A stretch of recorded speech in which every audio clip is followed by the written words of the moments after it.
Mabuhay at magandang umaga sa inyong lahat. For those who are not from CAP, I'm Allan Arellano, the Executive Director of the CAP, and I will be moderating today's session. Before we start, let us put ourselves in the holy presence of God. In the name of the Father, and of the Son, and of the Holy Spirit. Amen. Heavenly Father,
and of the Son, and of the Holy Spirit. Amen. Good morning once again, our CAP member schools and other educators from all over the Philippines.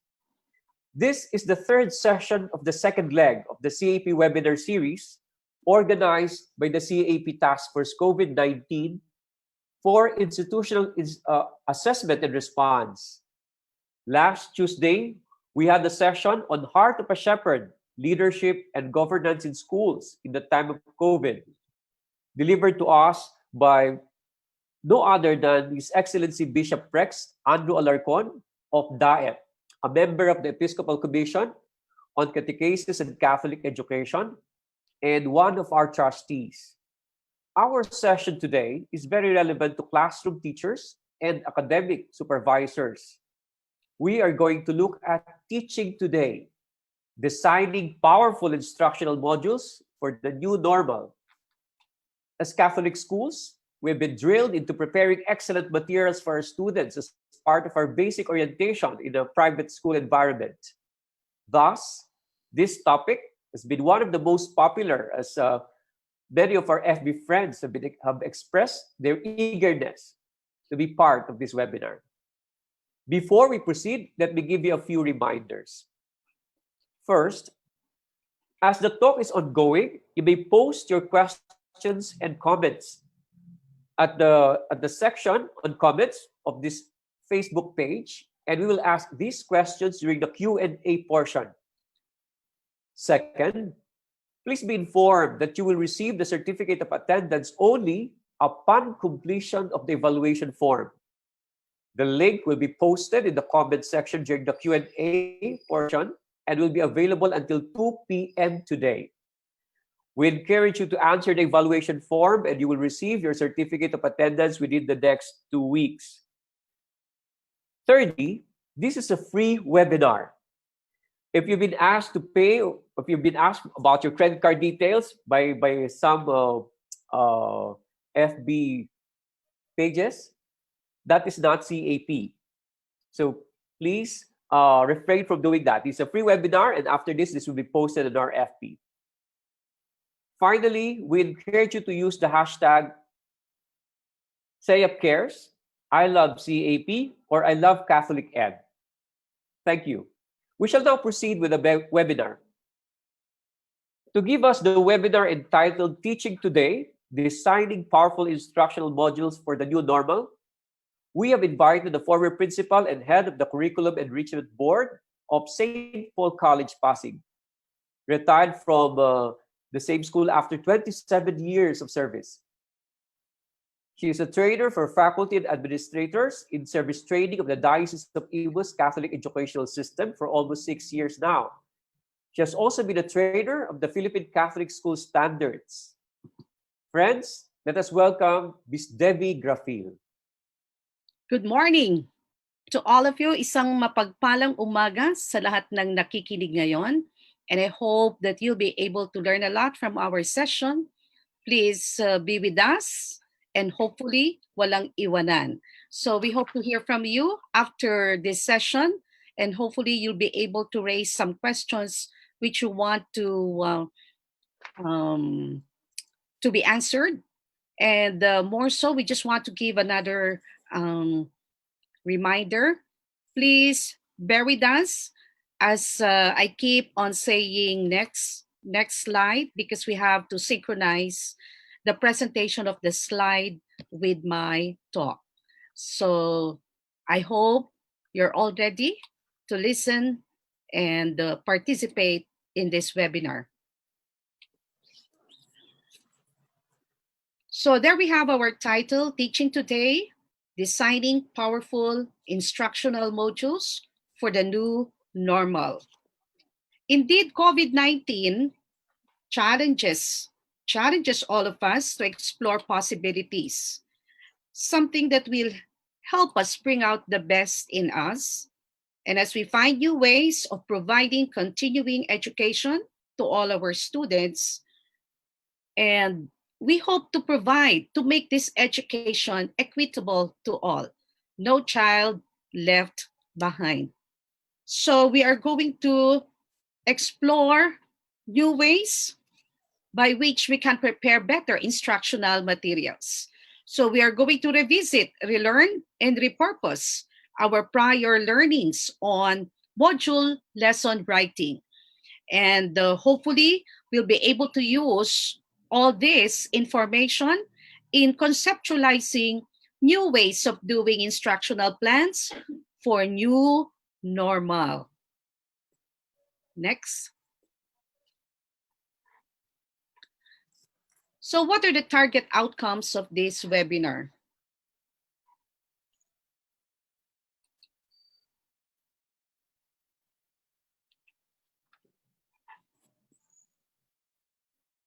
So I hope that this webinar will deepen your spirituality in the workplace as you strive to respond to the challenges of living out day by day the standards of Philippine Catholic schools. Next.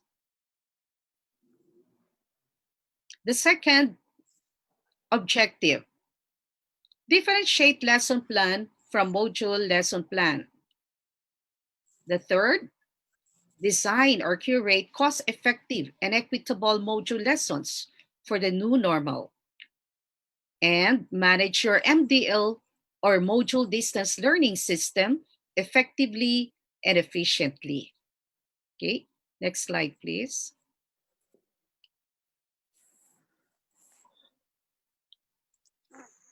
How do educators respond to COVID-19? Amid so many challenges that we have to face, COVID-19 has indeed made us or have helped us continue to bring out the best in us as we say yes to all these problems, as we say yes to all the challenges. So the current global health problem, which we are experiencing right now, challenges the growth mindset school leaders to break new ground or discover possibilities that would mitigate the impact of COVID-19 pandemic on the continuing education of learners in all grade levels. Next slide, please.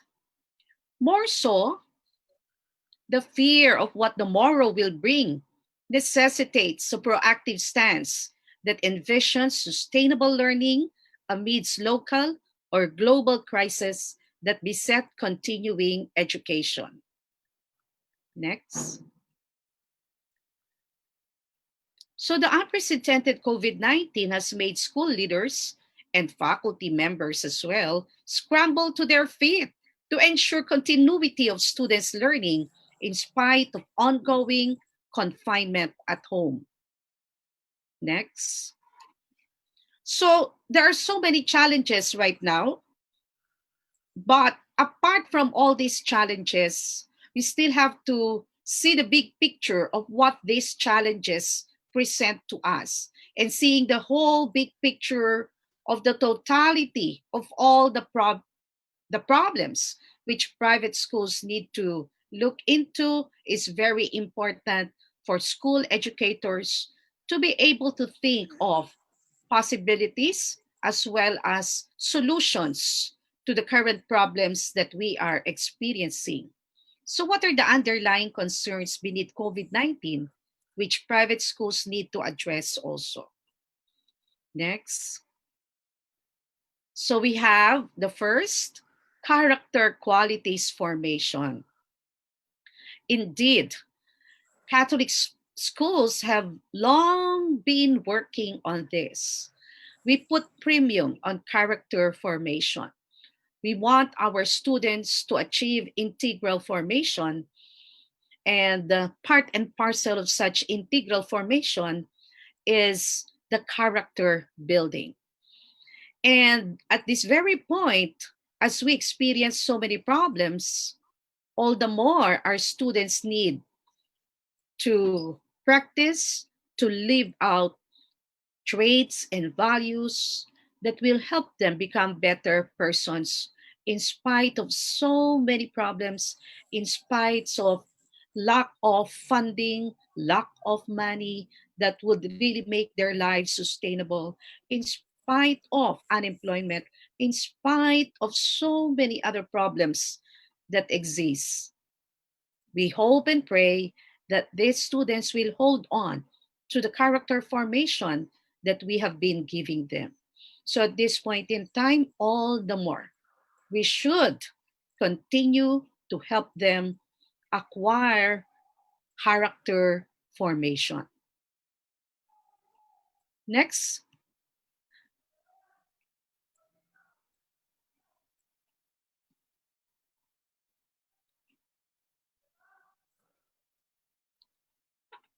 apart from character formation, we also aim to help our students develop or acquire 21st century skills. So this is the next slide.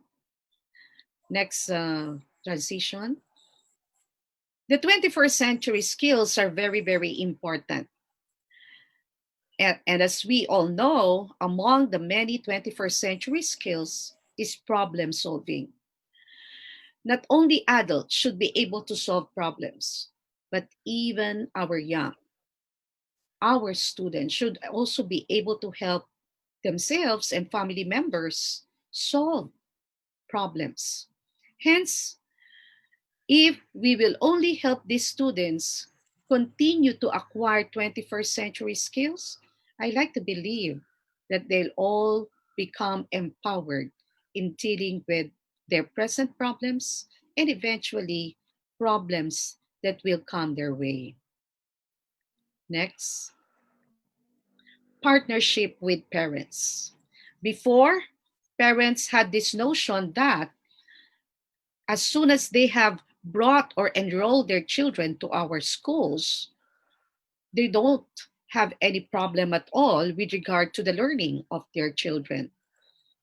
But current trends say that our parents must be partners to educators also in helping the children achieve quality learning.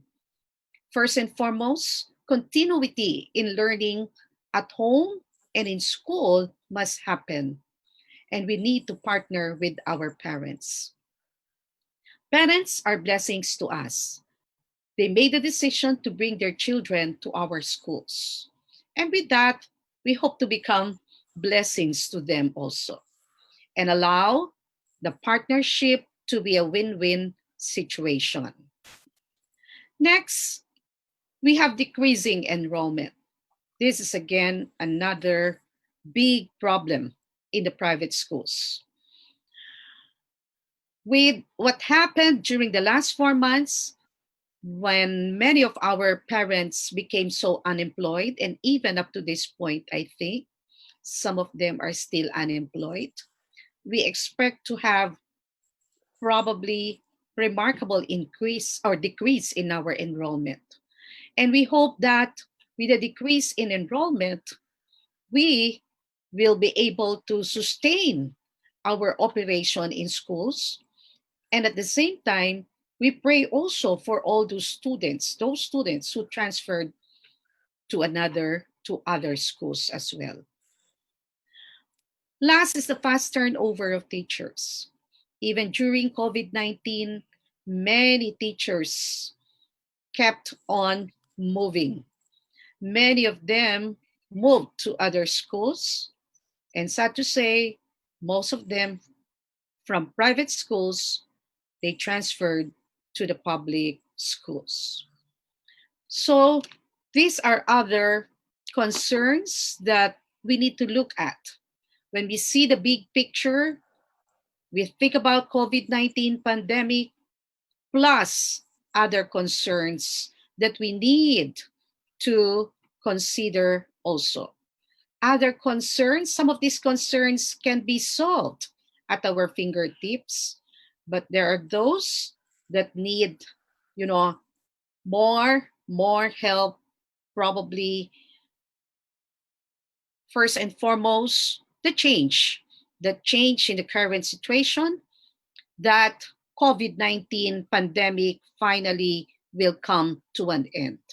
This very important concern right now, when solved or when we become free of this, I like to believe that we can move on further and continue with our services. But at this point in time, we need to do something also to ensure that the continuing Catholic education that we provide to all our students will also become meaningful, relevant, and useful for all our students. Next slide, please. So, what is the commitment of the Catholic schools to the learner in the new normal? Integral formation.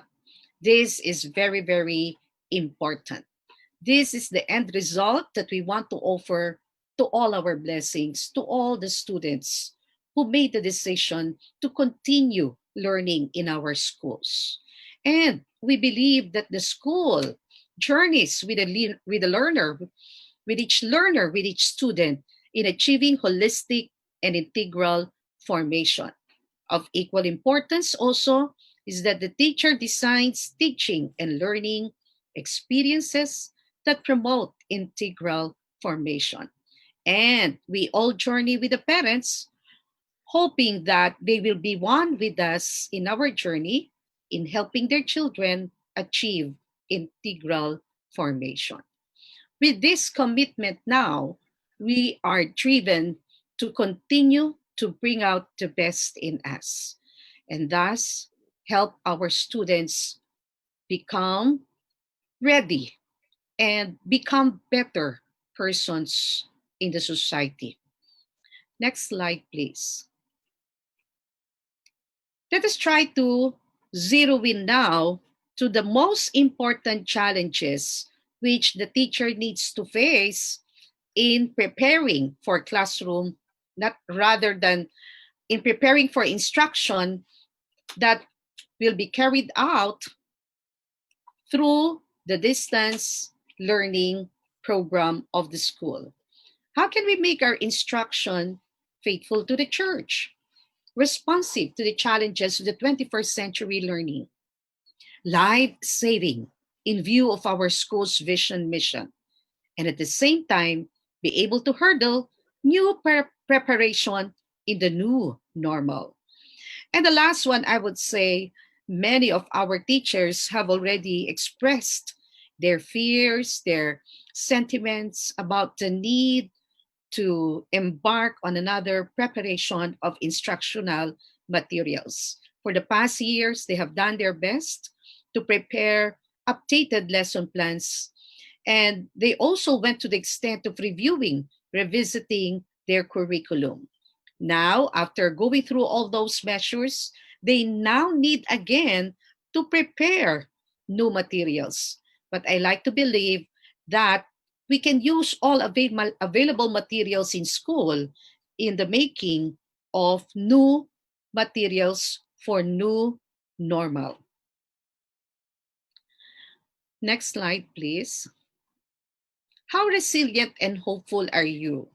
Probably as I give this introduction, many of you feel that, ooh, kapoy, nakakapagod na naman. But please be inspired by these messages. According to Congregation for Catholic Education, this crisis can become an opportunity for Catholic educational institutions across the world to strengthen their testimony to their identity and mission as a community of faith and charity. So, every cloud has a silver lining. We can see things from a brighter perspective. So, probably we need to hold on to our faith also to be able to see things from a brighter perspective. Next. Another message coming from Pope Francis. So that when our back to the wall, when we have our back to the wall, when we find ourselves at a dead end with no light and no way of escape, when it seems that God Himself is not responding, we should remember that we are not alone. Jesus experienced total abandonment in a situation He had never before experienced in order to be one with us in everything. He did it for me, for you, to say to us, do not be afraid. You are not alone. Fellow educators, you are not alone. We are not alone. We are all one into this endeavor. And that is the reason why we come together at this very moment through the help of CAAP for us to gather, pool our energies and our conviction that we can all, next slide please, we can all do it. We can do it. We can face all these challenges and be able to offer quality, Catholic, and transformative education to all our students. And we are also reminded by Standard 14 of PCSS, the Philippine Catholic School Standards, that an excellent Catholic school effectively and efficiently directs its resources in the spirit of stewardship to ensure the school's sustainability and continuous improvement. And with this, I like to believe that all school administrators and teachers as well, we have all collaborated and joined all our hands in seeing to it that we can make our schools sustainable and sustain ongoing learning among our students. No amount of barrier, no amount of problem could stop us from giving our best and doing our best to help all our students have continuing quality Catholic education. With that conviction now, let's move on to the next slide, please. Let us all remember that we are supported by these important documents prepared by people in our society who did their best in order to support operations in the private schools, particularly in the Catholic schools, to become better and better in the course of delivering instruction to all students. So allow me to name these standards: Philippine Catholic School Standards, PCSS. Next slide, please. Next, please. School's vision mission. Next, the Department of Education, Philippine Professional Standards for Teachers, defined by DepEd, PNU, and PRC. Government health, safety, and security mandates, and certifying or accrediting agencies. There might be other standards that I have not mentioned, but I also believe that all these standards would guide us and they will become our guidepost in delivering quality education. So once again, next slide, please. Let us try to revisit another two important standards in the PCSS. Standard 8 says, an excellent Catholic school ensures the integral formation of the human person through a relevant, robust, and rigorous curriculum inspired by gospel values. So, part and parcel by which we could achieve integral formation is for us to be able to prepare relevant, robust, and rigorous curriculum. And when we talk about curriculum, it means all teaching, learning experiences that we want to offer to all our students. So, this is one of the challenges that we need to face head on as we prepare instructional materials. Next, Standard 9 says, an excellent Catholic school provides relevant and meaningful teaching and learning experiences delivered by a community of professionally qualified, competent, and committed school personnel. Hence, again, we are reminded that we can achieve integral formation for all our students if we provide relevant and meaningful teaching and learning experiences. And all these challenges, all these standards require us to really focus and really design, use our creativity, our best effort in preparing instructional materials intended for the new normal. Next slide, please. Before I discuss the details of modular distance learning, allow me to review another important document. Though this document currently is being reviewed further, no? So DO 13, Series 2020. Okay, so as we plan learning continuity plan, we need to define their specific measures, procedure that we intend to carry out in the delivery of our distance learning. So when we now decide on the mode of distance learning that we would like to implement in our school, we are guided by the following choices also. So we can have online distance learning, ODL, and if ever we are allowed to have the face-to-face, then we'll have blended learning, face-to-face, and ODL. Another option is to go through modular distance learning, the MDL. And when we have the blended opportunity, we'll have face-to-face and ODL, okay? And we can have face-to-face and online distance learning also. And finally, TV radio-based instruction, we have combinations of TV and radio, and this can be possible means of delivering instruction. It can be blending of any of this.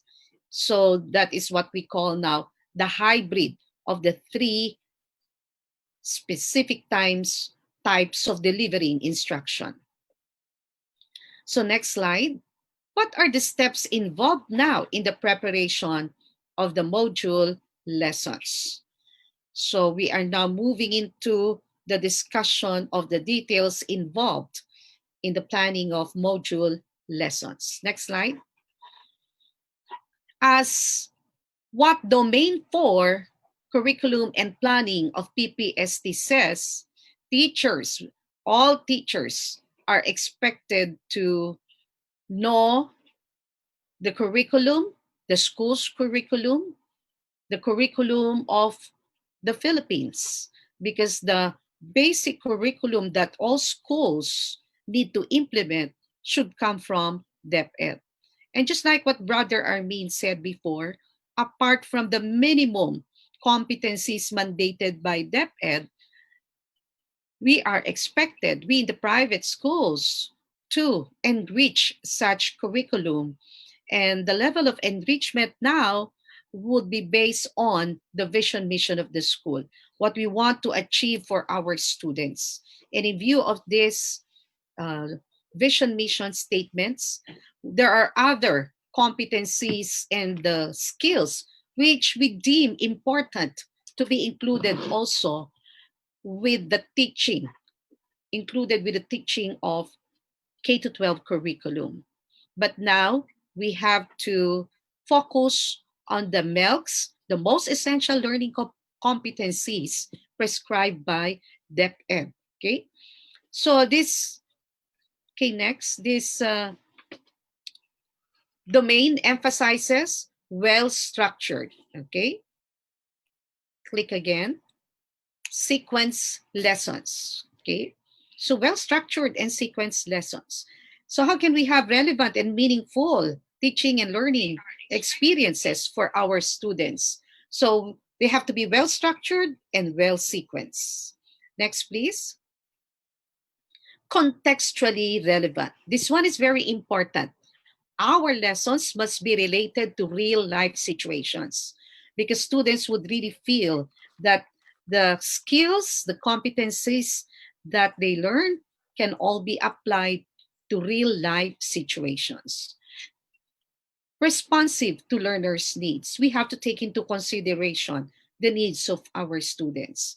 Hence, teachers, in your design of your learning modules, consider also the needs of your learners in your school, in your locality, and based on the situation of your school in view of COVID-19. And finally, next click, incorporate a range to communicate learning goals to support learner participation, understanding, and achievement. So schools need to make students and family members become fully aware of our learning goals and how students can become involved in this distance learning program. And at the end, be able to explain to them means and measures that will help them understand where their children are, or help them keep track of the performances of their children. So I like to believe that we teachers have already prepared ourselves, or we are also equipped with the skills to carry out all those expectations of domain 4 of PPST. So next, what is a module? A module is an instructional material which is a portion of a whole stretch of curriculum in any subject in a particular grade level. Okay, so that's the definition of a module. Next slide, please. In the making of the module, it's very important that we begin by revisiting the school's curriculum vis-a-vis the most essential learning competencies defined by DepEd. Okay, so this is the latest MELCs released by DepEd. I hope you have a copy of this already and you have downloaded this. You need to secure a copy, because before you could plan for your instruction, you need to know the MELCs and find out where these MELCs are found in your first quarter curriculum, and identify, apart from the MELCs, okay, next, be able to identify other competencies or objectives that we deem important to be integrated in the teaching of the MELCs.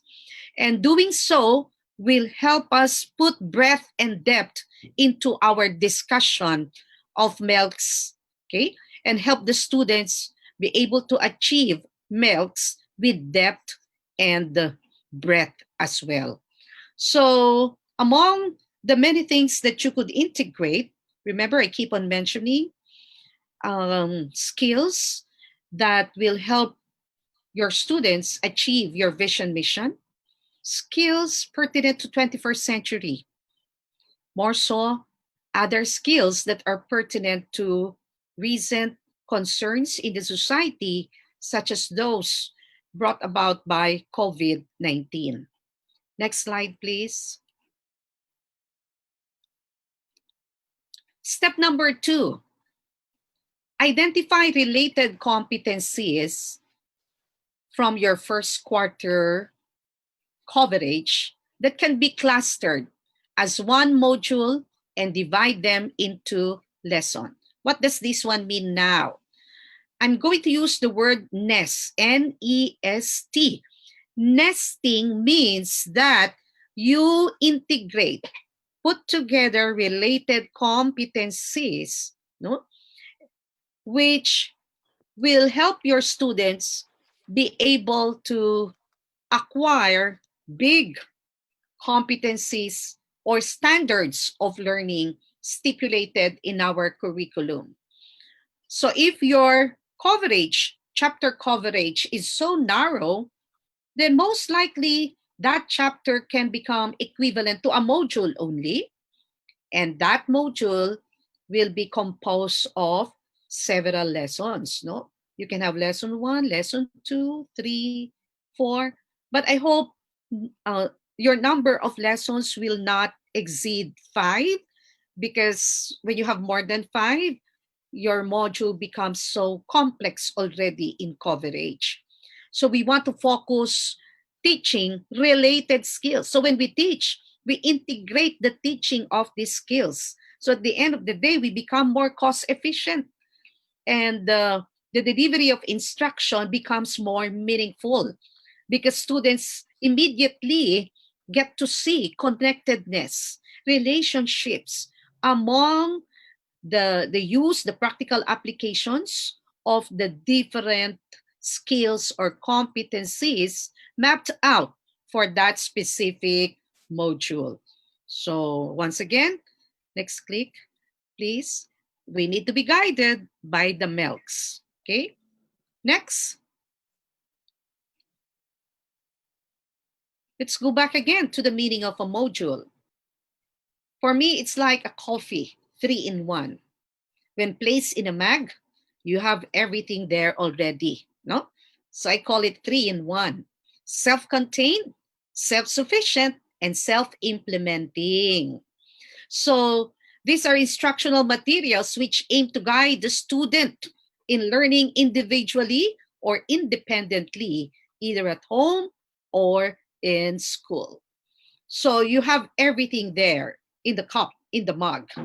And the mug now represents your module lesson. So how does it happen? Let's see. So it's drawn from the school's curriculum vis-a-vis the current MELCs.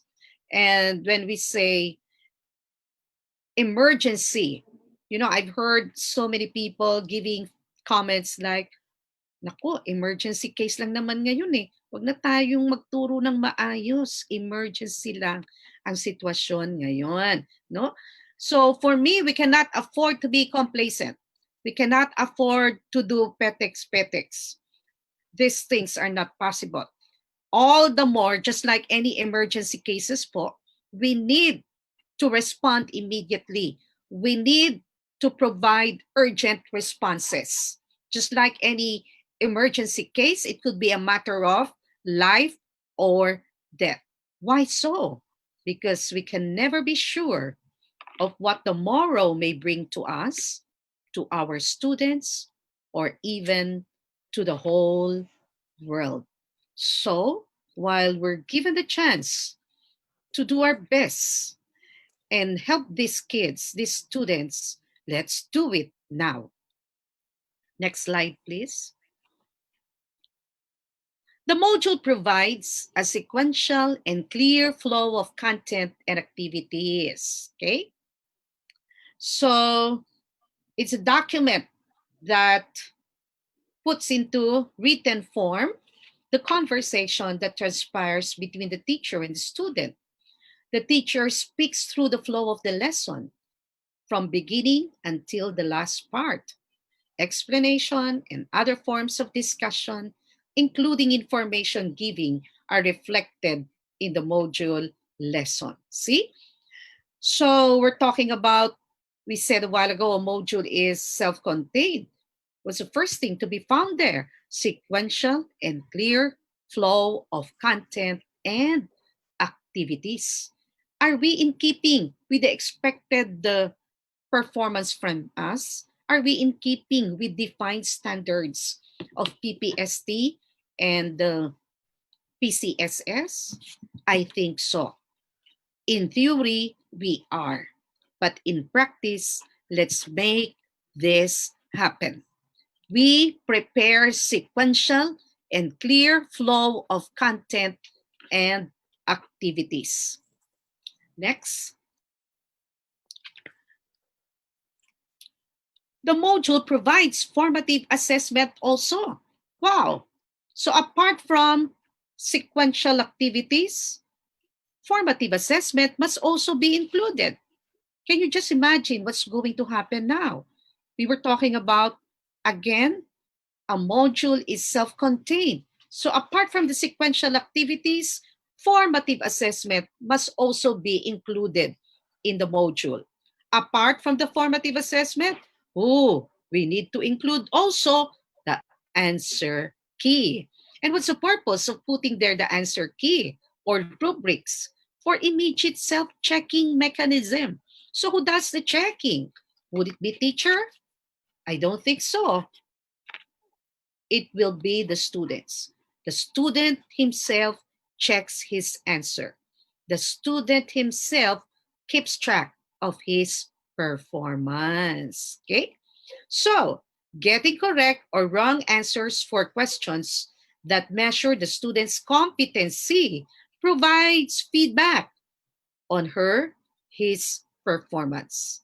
And you know, dear teachers, we need to emphasize to all our students that not only correct answers are, success points for them, but I say even wrong answers for that matter. When they get X's for their wrong answers, they should value this X's. But how they use the X or X's into good use would all depend on where the student is coming from. It depends on his point of view. It depends on how he sees things, whether he sees things from a brighter perspective or from a very dim perspective in life. So we need to promote growth mindset and help the students acquire positive mindset perspective in life. Okay. Now, if the X becomes useful for them, it is also because of how we promote the use of formative assessment. When formative assessment becomes graded and data are used to compute final grades, then the X or the X's would not become friends to them anymore. They see the X's as what? Failure in life. So let us make our practices in school consistent with the definition of formative assessment. Formative assessment results are supposed to be used to improve teaching and to improve learning. The student becomes guided. Upon knowing that his answer is wrong, the student persists and tries to relearn until he understands everything fully. And with that kind of working or process that's happening at home and in school as well, then students would not feel, not even parents or even family parents, they would not, see X or wrong answers as failure. Instead, They see this excess as opportunities to become better, to learn, and thus eventually achieve mastery, learning, and better understanding of the lesson. Hopefully that's how we promote formative assessment. And when we do this, the module lesson becomes very, very powerful. It has the capacity to provide an ambience for learning that is so conducive for growth and the better formation as well. Next slide, please. So once again, let us review this. Every now and then, I keep on going back to this slide just to remind all of us. Again, what is our commitment to cut? What's a commitment? What's our commitment to our learners? Integral formation. Integral formation. Okay? So there we can see on the slide, a student trying his best to reach the end goal of learning, integral formation. And I think this one is in keeping with Standard 10. An excellent Catholic school engages in school-wide standards-based assessment to inform curriculum and instruction for total learner development. As the student tries to reach integral formation, somewhere along the way, he probably commits some errors, he commits some mistakes, but all these mistakes, when put under standards-based assessment, they can all be transformed to something beautiful, to something that will encourage the students to keep on learning. And hence, the standards-based assessment becomes very, very crucial to making learning at home become powerful, become purposeful, and thus become life-saving. I say life-saving because we'll be able to save the lives of many of our children as they make decisions, as they make points of view, as they explore new possibilities someday, in order to become better and in order to make this whole world a better place to live in. Next slide, please.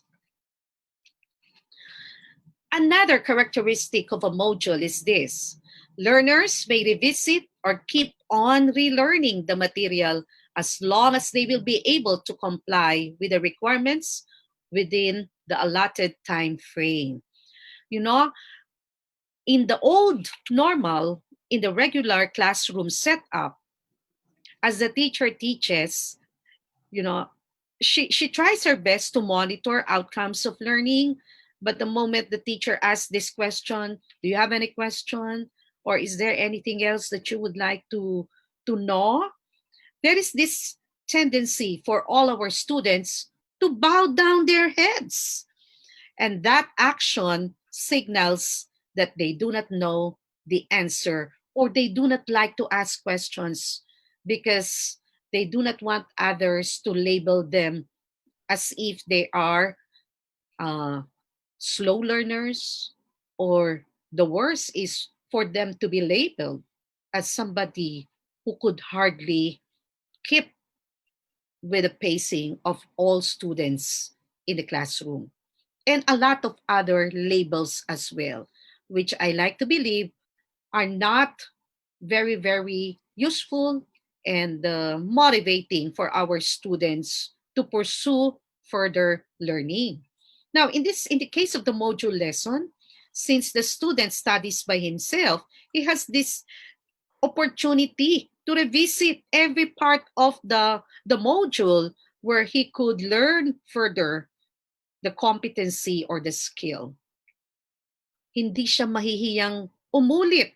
Wala namang ibang nakakakita bukod tangi sa mga kasama sa bahay, members of the family. Okay? So, failure to get the correct answer challenges the student to relearn independently. Ba't kaya mali ang sagot ko? Teka nga, maulit-uli. Yan. So, wow, can you just imagine seeing your student doing this? There is a future, future for quality learning. And this clearly tells that as long as the student has that conviction to learn and keep on relearning, then that student definitely will achieve quality learning. Next slide, please. This one reminds us for us to have a successful implementation of our modular distance learning, we need to partner with the members of our family. It's very, very important for us to establish a very strong collaboration with them. I say now family members, not only members of the family. So among family members, we can have the lolo, the lola, the ate, the kuya, the cousins, the tito, the tita, and in some instances also with other members of the family who live across neighborhood or probably friends of the family who are very eager and willing to help the child learn to the fullest. But we just have to consider safety practices and helpful practices that we need to observe in view of COVID-19 pandemic.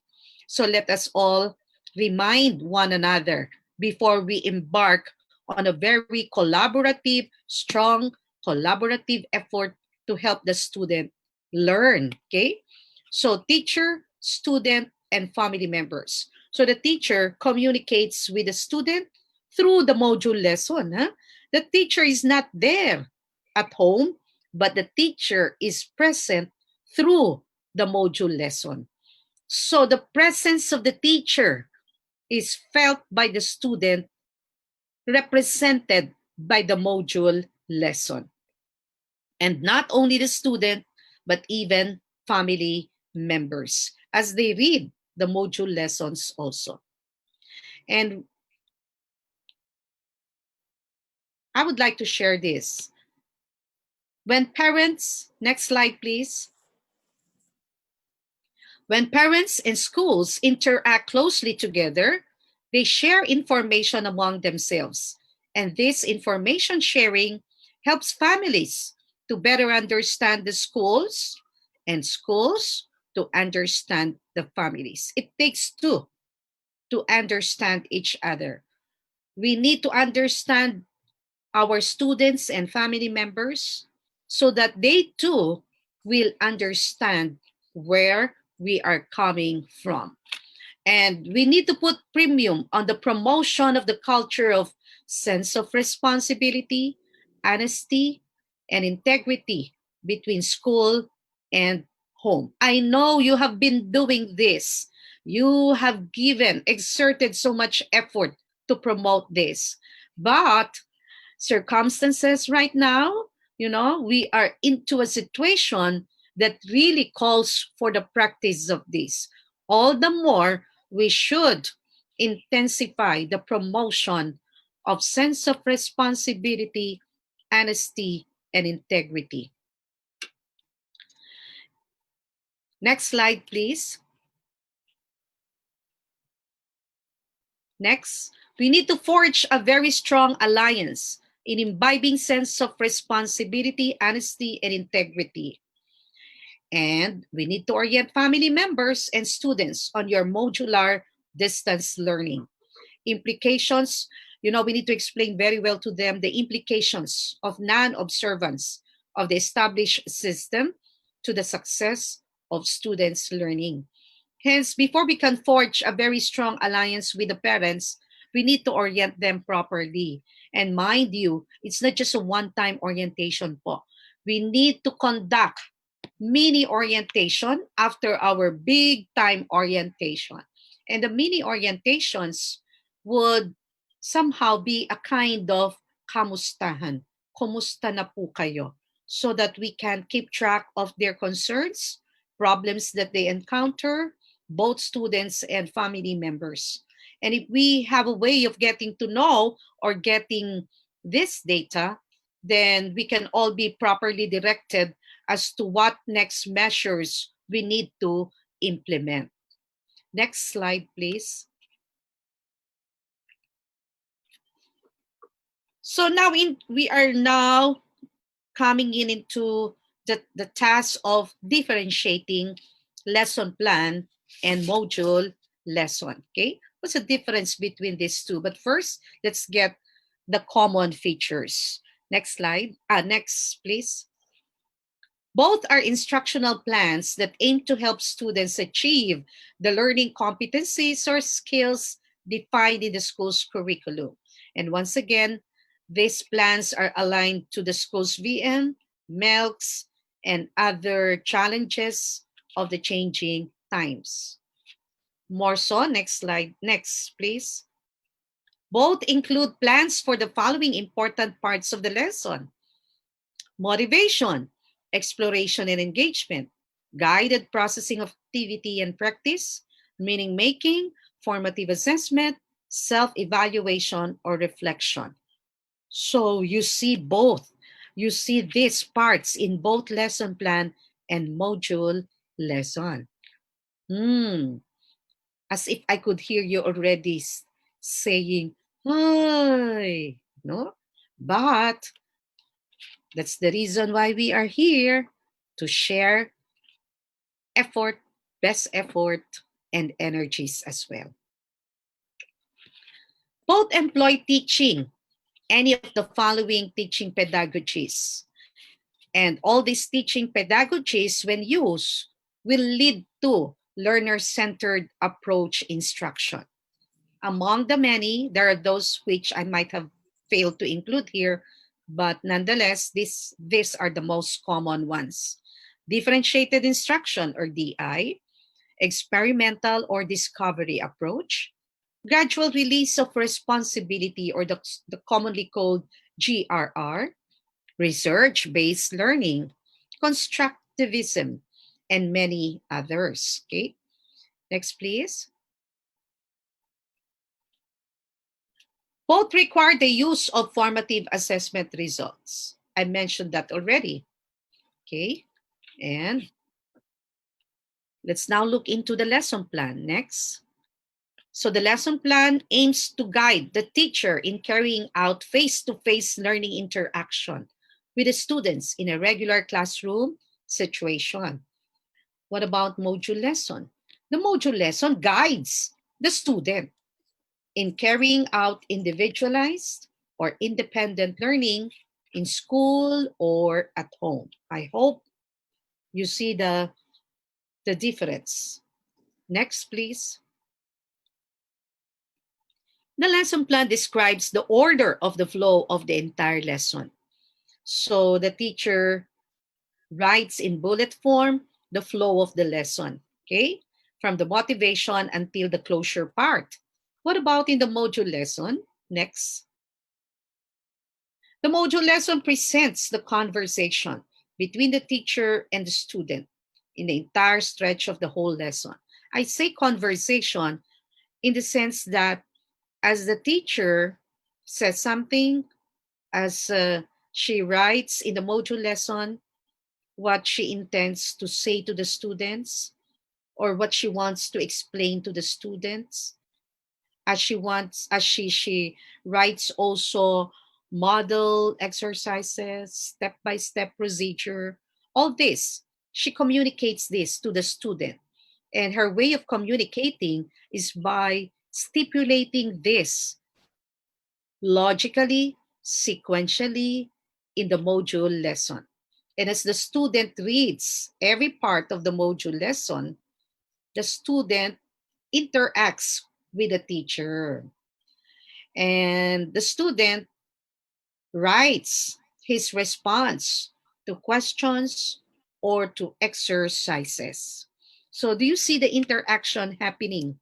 Even if the teacher is not there at home, but the module lesson represents the teacher, and the module lesson conveys to the student the ideas, the questions of the teacher. Okay, beautiful.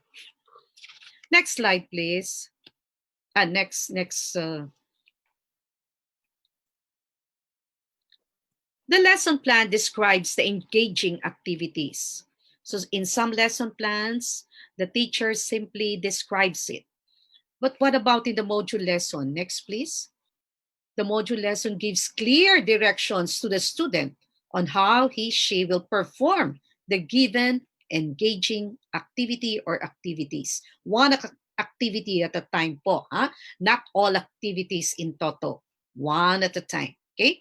So, the activity has clear steps to be followed, and the student follows the directions one step at a time. Okay, and as the student follows the step, he learns. He learns as he addresses the processing questions provided side by side with the activity. So through or by way of answering the processing questions, the student also begins to understand or begins to learn, the competency or the skill drawn out from the activity used as a springboard for learning. Hence, the activity is being used as a springboard for learning. Doon po huhugutin ng bata ang matututunan niya. Doon din huhugutin ng bata ang mga magagandang kasanayan, pati na ang mga reflection po nila. Lahat po yun mangyayari. Maaring mangyari gamit ang isang activity. So the processing questions are very, very important. Teacher needs to formulate questions sequentially arranged. When you arrange the questions in order, the answer to the next question becomes a scaffold, and it helps the student be able to level up. When we say arrange the questions sequentially, one of the outcomes could possibly be helping the students reach higher level of thinking through the manner we arrange questions in the processing of the activity. Hence, what seems to be very difficult now becomes very easy on the end of the student, because the teacher helps the student go through the thinking process, think in various levels, until he becomes, or he begins to practice also higher level skills, higher order thinking skills. Beautiful. Next. The lesson plan may include guide questions for the processing of every activity, because some schools do not require the inclusion of guide questions in the lesson plan. After giving the brief description of the activity, the teacher proceeds to describing the next activity. Processing questions are also given by teachers, but they happen in the course of the interaction with the students. Well, there are teachers who are very good in asking questions, even if they have not written those questions, even if they do not have any copy of those questions. But supposedly, if they have prepared the questions, then they would be able to ask sequentially arranged questions rather than confuse the student through the way he or she asked on the spot questions. Okay, next. The module lesson includes guide questions for the processing. That's very, very clear po. Hence, part and parcel of making the module lesson self-contained is to include the processing questions. Next. Next. The lesson plan describes how the students will answer the questions during class instruction time. So the teacher could write their Students will answer the question using CLG by 5, CLG by 3, cooperative learning group po yung CLG, CLG by 2s, or independently or individually. Okay? And next, the module lesson, on the other hand, provides a space after each question where the student will write his answer. Ayan. Okay? So in short, the student answers individually. As he writes his answer there, no, on the provided space, then the student begins to interact with the teacher. And it's very important for the student to be given the chance to interact immediately, right at that very moment, so that the child goes through sequential order of thinking also. And the way the student thinks as he follows the order of activities in the module lesson helps him become organized and helps him think accordingly also. Okay, next. The lesson plan may describe how students in the class will answer the questions. Okay, I think I explained this already. What about in the module lesson? Next. The module lesson requires written answers from the student. Why does the student need to write the answers on the module lesson? Because the student submits that module lesson to the teacher, either via online or by way of submitting it as hard copy to the teacher. Okay, so and the teacher needs these results so that she can review the answers, the checking of the answers, and thus help her think of any possible intervention needed by the student as a follow-up. Next slide, please. Or rather, next, please. The lesson plan may describe how teacher student will monitor outcomes of learning. Or sometimes the teacher does not include in the lesson plan anymore because the school has standard operating procedure. Next. But in the module lesson provides an answer key and intervention which guide the student in keeping track of his/her performance and in achieving mastery and understanding of the subject matter. I think I have explained this earlier. So it's very crucial to include the answer key. And I would say even the intervention, because putting the intervention in the module lesson makes the entire module lesson now self-implementing. The student does not need to call up the teacher and ask for follow-up intervention. Neither does he need to ask the answer key in order to know the correct answers. So what does the teacher do? You might be saying, ay, salamat, wala na kaming gagawin. Hay na, no? But we need to keep track. Study carefully results of answering of the module lesson because we need to make follow-up intervention to the students, whether the student is an advanced learner, whether the student is an underachiever. They all need follow-up intervention to ensure mastery learning and better understanding of the lesson. Okay? So at the end of the day, I would say that there are moments when we become so busy, particularly in the preparation of the module lesson. But there are also moments when we become more relaxed because we are waiting for the students' module lessons. Okay? But at the end of the day, we also achieve our intention, just like in the face-to-face interaction. We want all students to learn. And I would say in this new normal, we expect better learning if and only if we get full collaboration from our students and family members. If and only if we'll be able to design powerful module lessons that will help students go through independent learning and go through analysis of the way he learns as he reflects on the results of his formative assessment. Next slide, please. So both require, again, we say both require summative assessment, okay?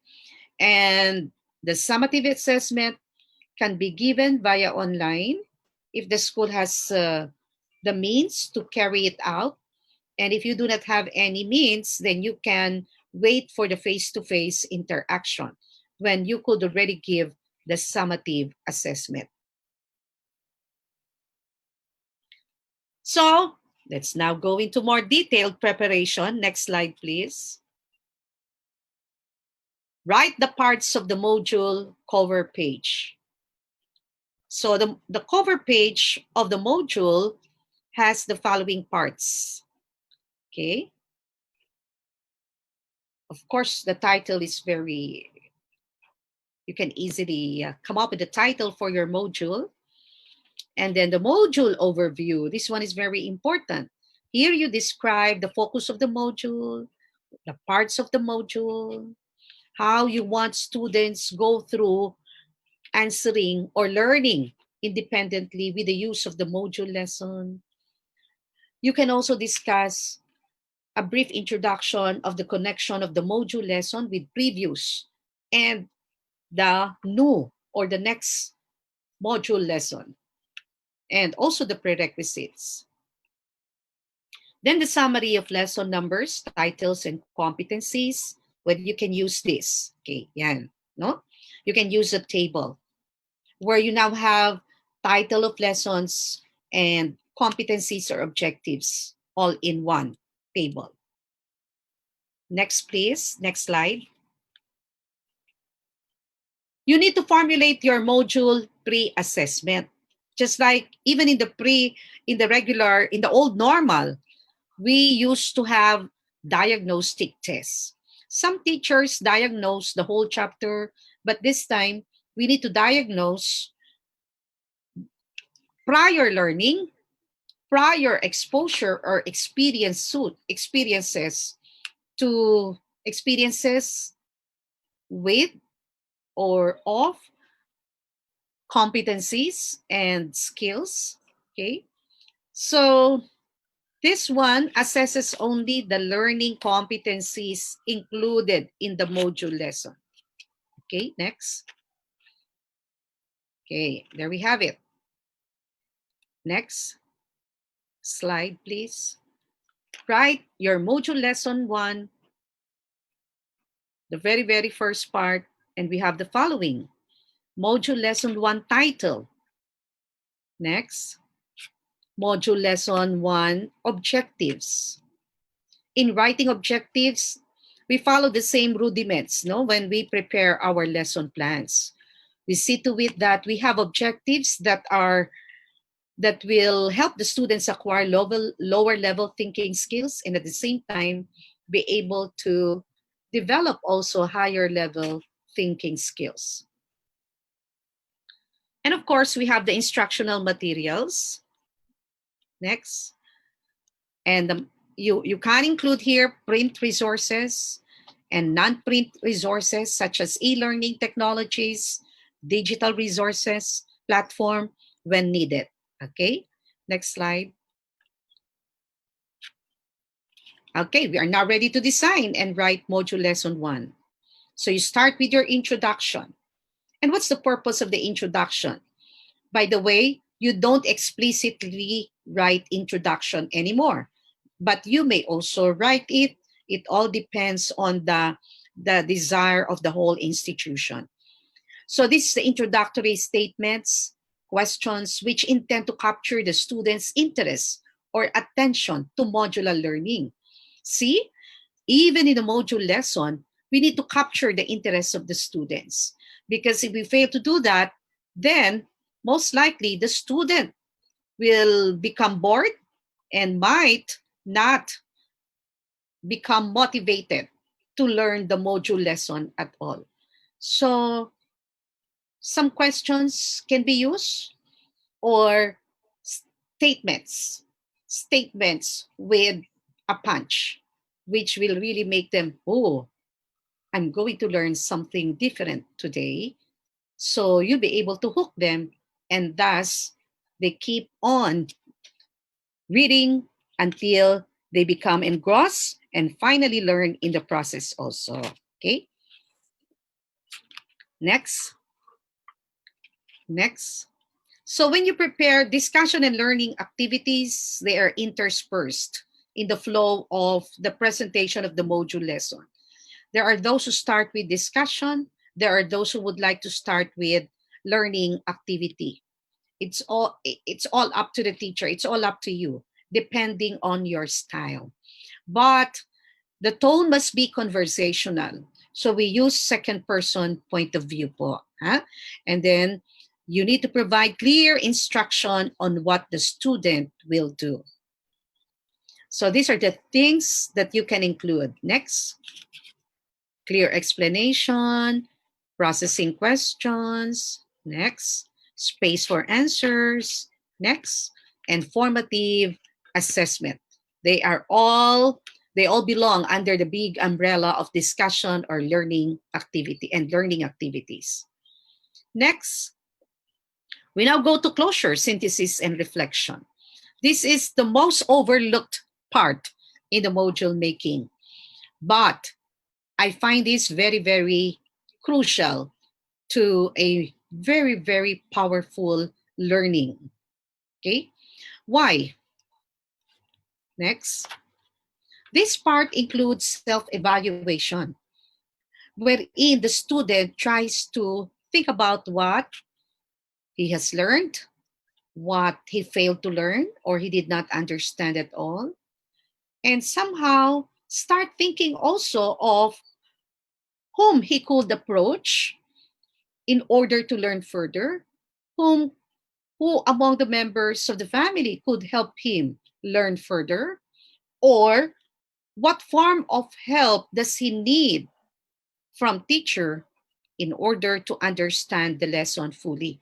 You know, is this has been recommended to many teachers even in the old normal. But sometimes as the teacher becomes so caught up in so many activities in the classroom, in the face-to-face interaction, they tend to overlook or somehow forget also this part. And normally many tries to catch up by doing this in the last 2 minutes of the lesson, and they simply end up the lesson by asking the question, do you have any question in mind right now? Okay. So some students whom I would say failed to learn the lesson or who did not understand the lesson because it's already the last 2 minutes of the lesson might not want or might not ask any question at all. Wag na lang, wag i-end na eh. Wala nang time. So, it defeats the purpose of putting closure, synthesis, reflection in the lesson plan. If this will not become functional in the implementation of the lesson. In the module lesson, wow, I think the student has ample time to go through this, be able to implement this. And this is the best time for us to establish such habit for the student to really think about how he went through the learning process during the period, even in the module lesson learning, and for him to think about the way he thinks. This is thinking about thinking. And eventually, we'll be able to help them deepen their metacognition, the highest level of learning. For one, to become fully aware of how he learns and how else he could learn to the fullest. The hardest thing that could ever happen in a student is when the student does not know what he does not know. Can you imagine that? Hindi alam kung ano ang hindi alam. That's the dead end. The end point. You know, the teacher has to go over again and repeat the entire lesson. So, in the module lesson, as the student answers some formative assessment questions, and as he checks his answers, he gets to know what he needs to do further. In fact, I would say that a kind of reflection is going on already in between the flow of the lessons. Every time there is assessment, student is expected to reflect, oops, ba't ako mali? And then the student tries to trace the solution or tries to review, relearn the initial part of the lesson so that he discovers the correct answer. And as soon as he discovers the correct answer, it's not simply a matter of putting a check or an X, but of equal importance is to translate the X into meaning, to translate the X into an important discovery. And thus, the X becomes a very meaningful experience on the part of the child. Hello? I hope I'm getting across. This is the beauty of having formative assessment in your module lesson. Do not lump nor put together all these assessment questions only at the end of the module lesson. The student might become so confused already, no? Masalimuot na, dami niya nang hindi pala alam, no? Compared to doing it step by step. And every time he proceeds to the next part of the lesson, the student is confident already that he's ready because he has already learned prior initial skill or skills. Okay? Next slide, please. Next. Assignment. Please do not give too many assignments. You just give this when necessary po. Make it doable and make it an extension of learning, particularly when you try to connect it to real life situations. Okay? If you think the module lesson is adequate enough, substantial enough, no, to help them learn everything, then don't give them any assignment at all. Okay? Unless it's a reading assignment and you want them to prepare for the next lesson.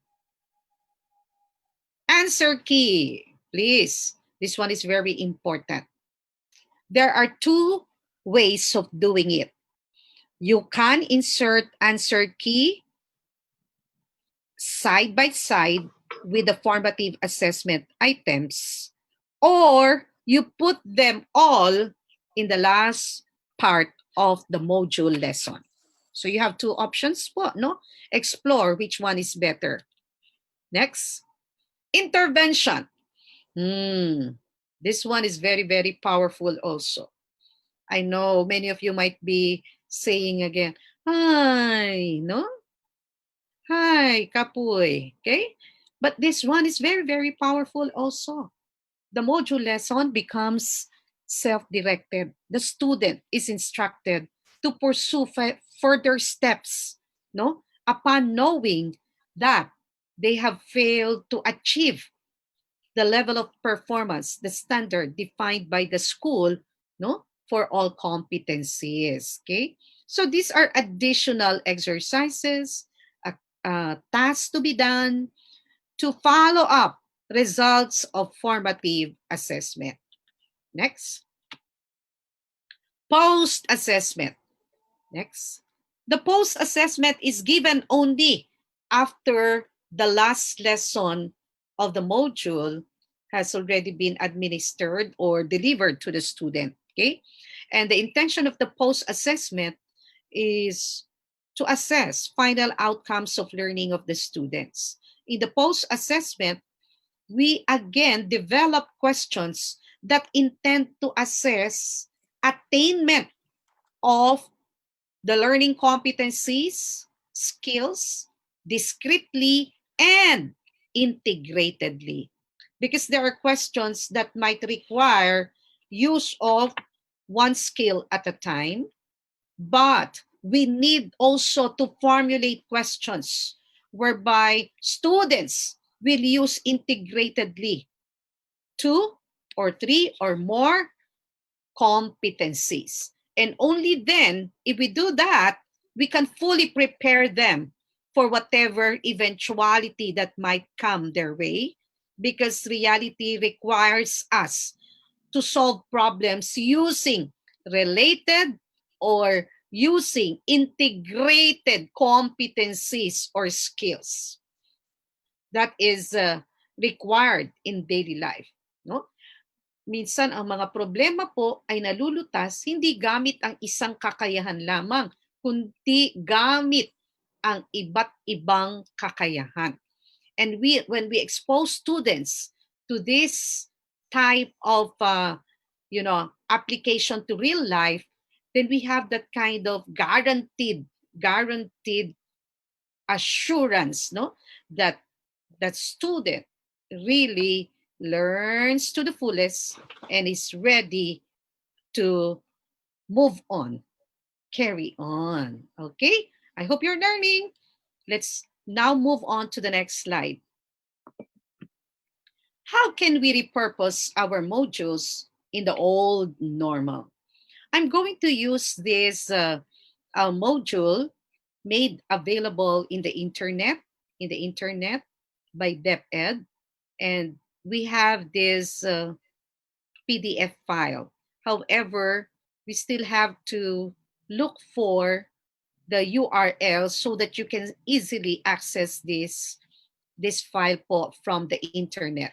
We cannot give you a copy of this, but you have to access this yourself po, no?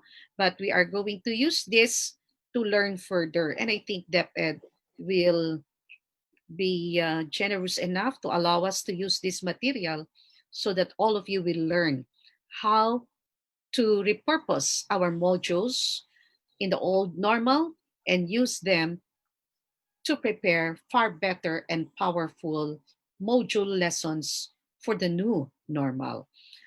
So let us now have our Word file.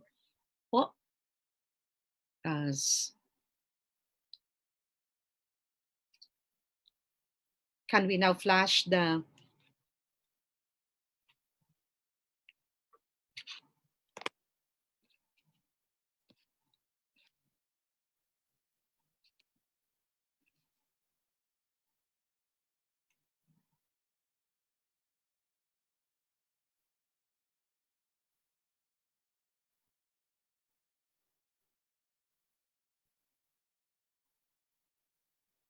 Okay, we're still looking for the file.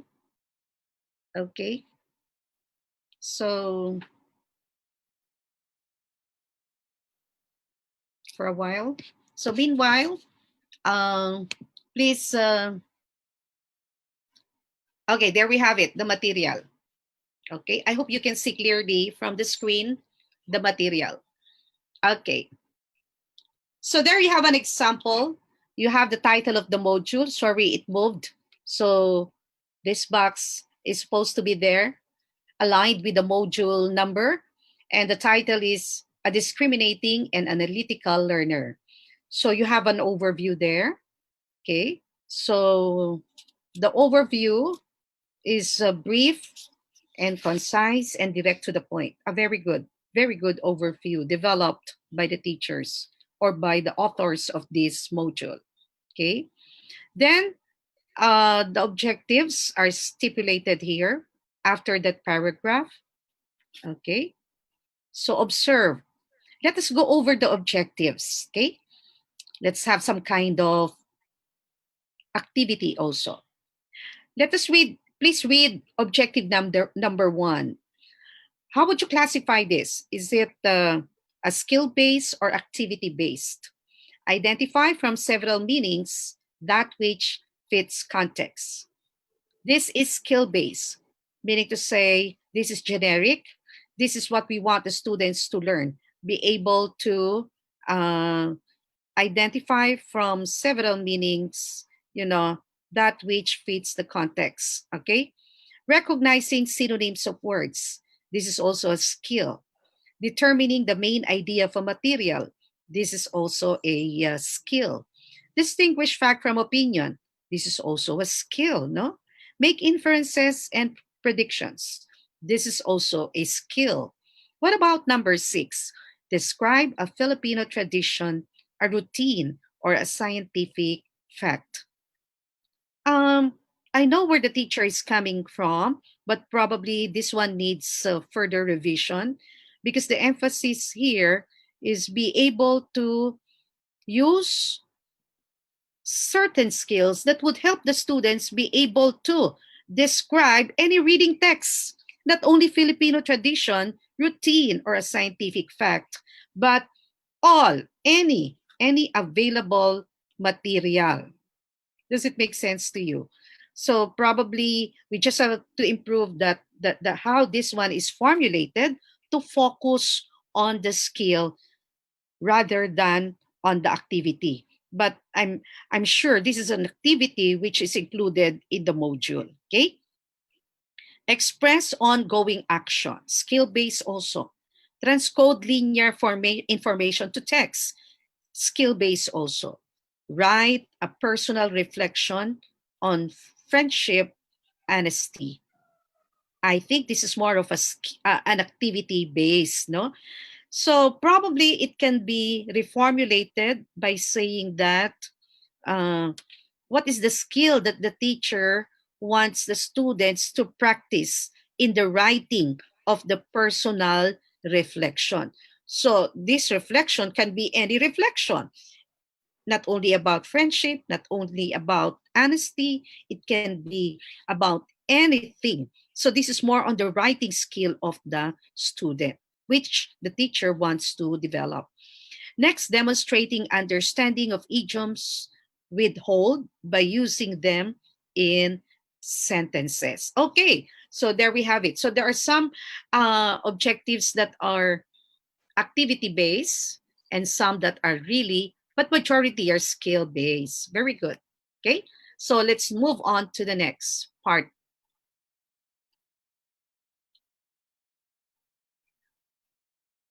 So here we have the introduction. This the instruction rather. I suggest that before presenting the objectives, you can put this under the overview. After the overview is the instruction to the students. Then, because there might be some instructions that might be applicable also to other modules and to other lessons. And once you have given this in the first overview, in the first module, you don't need to repeat on saying this or citing this in the module lesson anymore. So you can give here a description that this applies to all module lessons. Okay.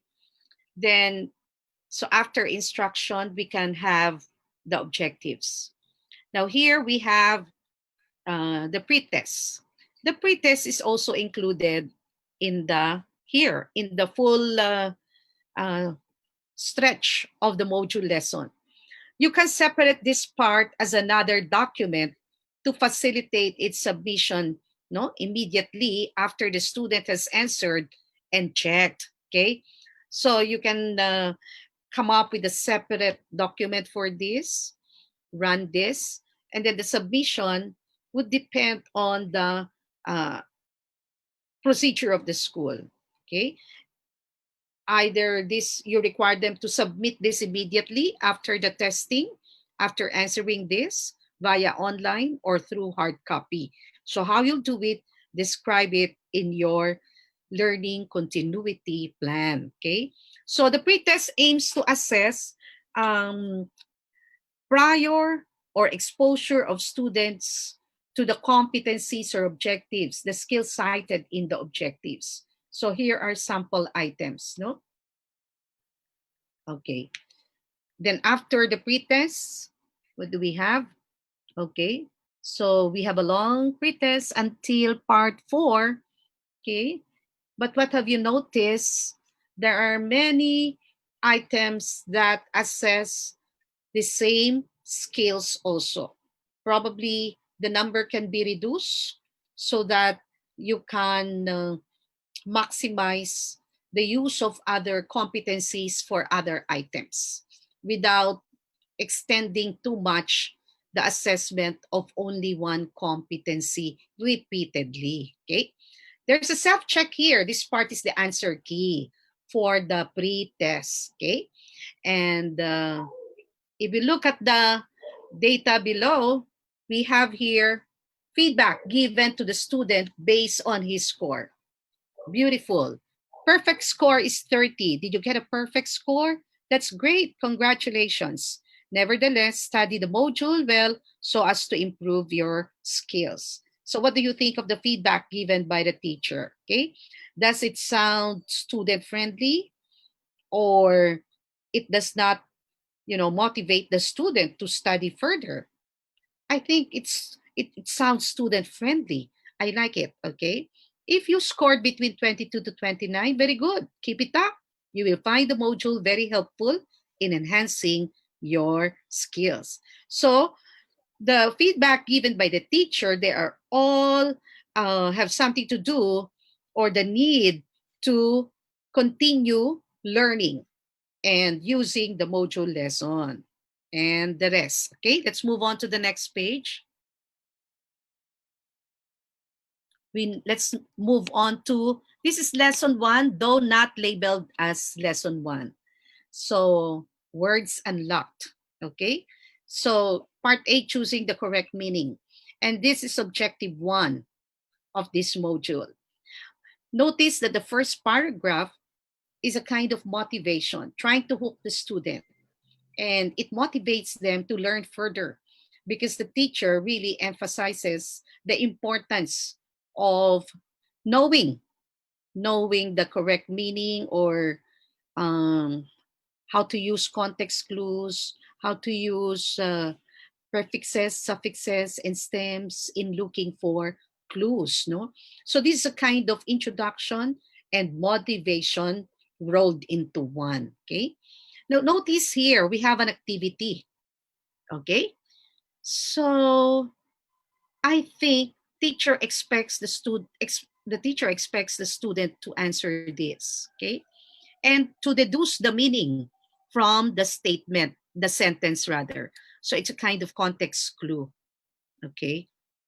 And then the activity is used as a springboard for discussion at the same time. But by and by, you'll notice that this is part of the answer key also. And so teacher is using this as a springboard and at the same time, formative assessment. I just hope that there is a processing after the activity of assuming that, okay, they will answer this formatively. Some would be able to get the correct answer, others not. But the teacher needs to process that. If she uses the activity as a springboard, upon checking the answers, the teacher introduces or incorporates her explanation or discussion about context clues, a way of, you know, kind of uh, connecting connecting the experience, the answering experience of the student to the subject matter on hand, or to the skill which the teacher wants the students to acquire, what she wants the students to acquire in the process. I hope I'm getting across, no? So just an additional part, insertion of a part which aims to process the answering experience of the students. Okay, let's move on to part B, using synonyms. Again, this one aims to make the students experience answering or looking for synonyms. It's an experience doing it, that they be able to figure out, no, which word has the same meaning. But this time, there is no context clue anymore, but answers will be based on prior learning, prior experiences of the students. It could be based on his prior readings of materials and made him experience or draw out, elicit the meaning of the word, no? And she encounters the word again in this activity, in this exercise, no? So this one again needs processing, okay? So if you notice, after presenting the two activities, teacher now moves on to checking. And there we have answer key again. And after the answer key, I like this, teacher provides the feedback to the student. And how would you feel if you're in the place of the student? No? Hats off to you. You learn fast. Okay, very good. Keep up the good work. What happens if it's low? Did you get 10 or lower? Well, that's okay. Keep on reading so you will do better next time. Happy reading. Well, this can be more helpful if teacher provides immediately follow-up action or intervention. Because if the student reads further, he might not be able to enjoy reading at all because he has not accomplished yet important skill on context clue to enjoy reading or understand what he's reading. So maybe here, this is what I meant by providing intervention. Let's move on to the next.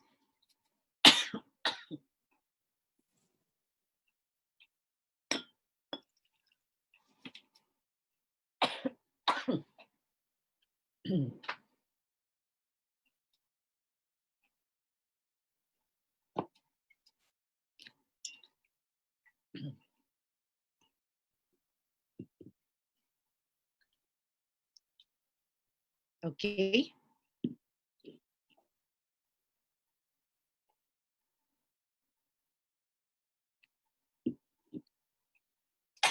Excuse me. So again, we have here reading material.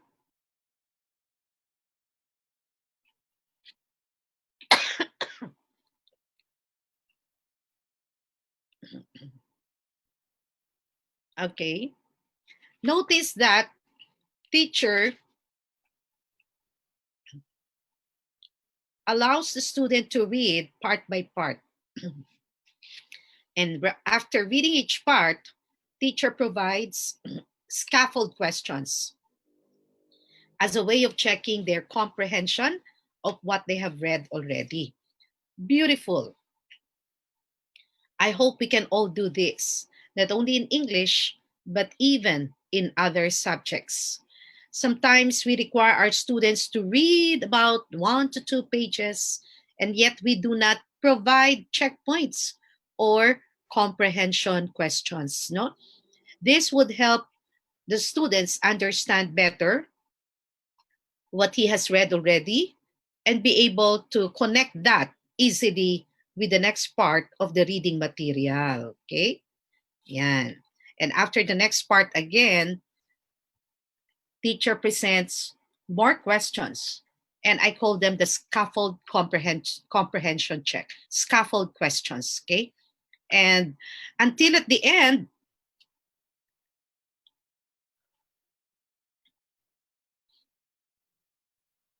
okay, there we have it. Okay. So now, teacher moves on to post-reading. If we go over the length of time, maybe she'll be able to deliver the 2 lessons as one, no? And in the post-reading, it's so difficult to do your reading and do the post-reading the next meeting. It's kind of bitin, ano? And it's so hard to follow up what students understood the previous day.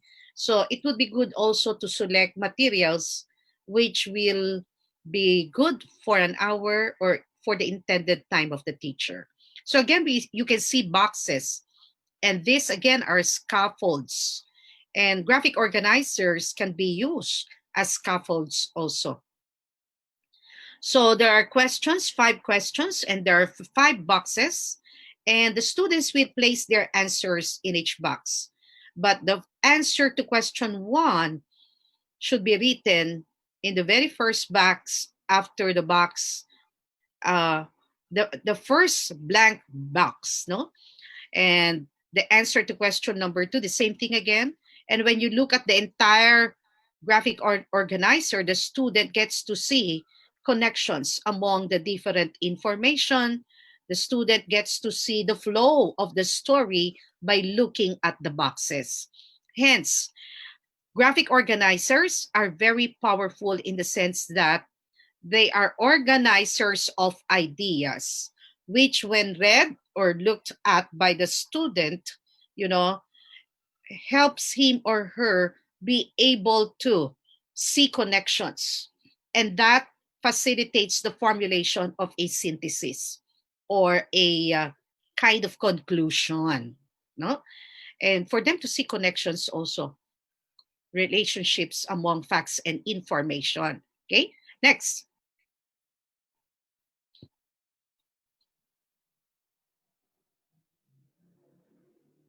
Okay, so true or false, this is again activity as formative assessment. And then, but I think B and C are intended for formative assessment. And now part C, I see here open-ended questions. Very good. Okay, but there is no rubric or rubrics. Whenever we ask open-ended questions, even in the module lessons, we need to provide rubrics for our students. So they get to see our criteria for evaluating the way they explain, the way they compare, or the way they discuss certain issues, So we create rubrics not only for performance tasks, but even for open-ended questions. And exposing them to these questions in the module lessons will help them be able to achieve higher order thinking. And remember, even higher order thinking skills need to be practiced in the classroom also.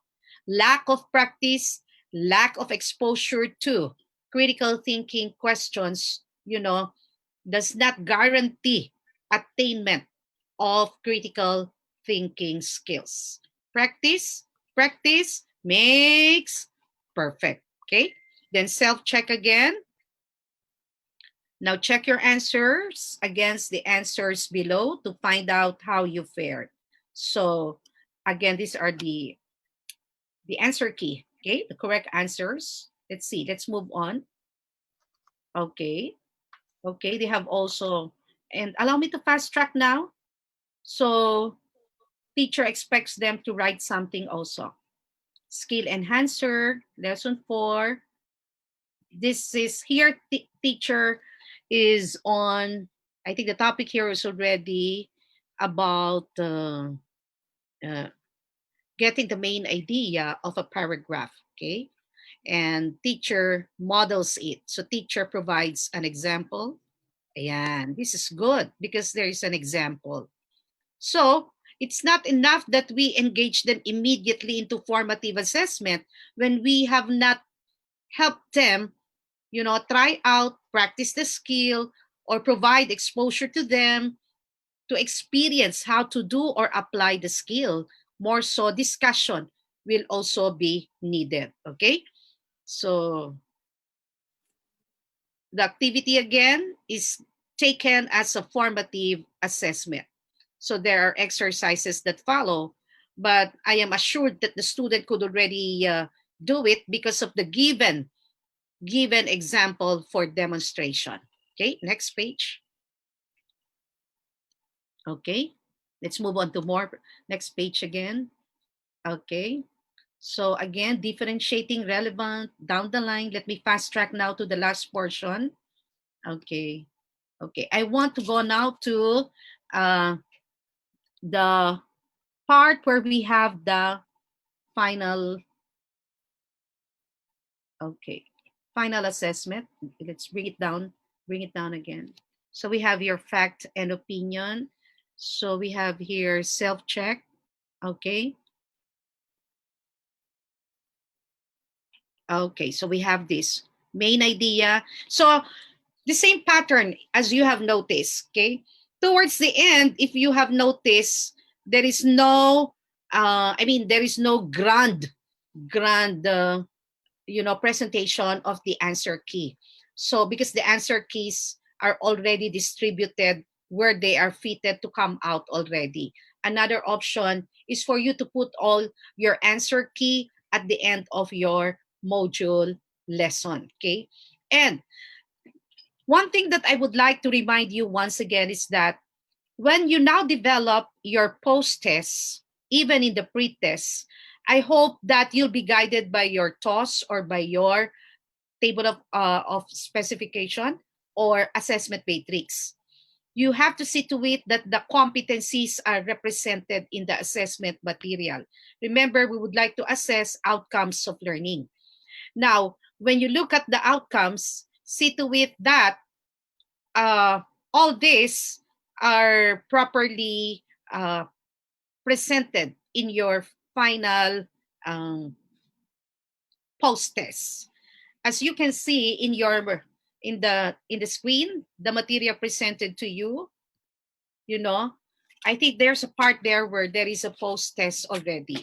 Okay, there's a post test, and that post test, when you review your own copy, your own copy, you can, when you try to download this material, try to analyze every item in the post test and see the number of items that were formulated by the teacher in order to assess attainment of each skill, or in order to assess the integrated use of the skills.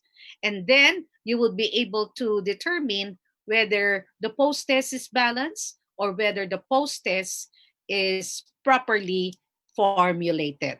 Okay?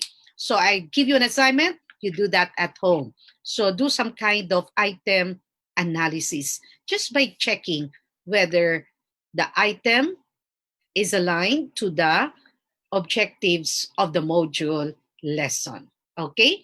I hope you learned a lot from this given example, and I believe that you can repurpose the way we make module lessons in the old normal into a far better module lesson intended for the new normal.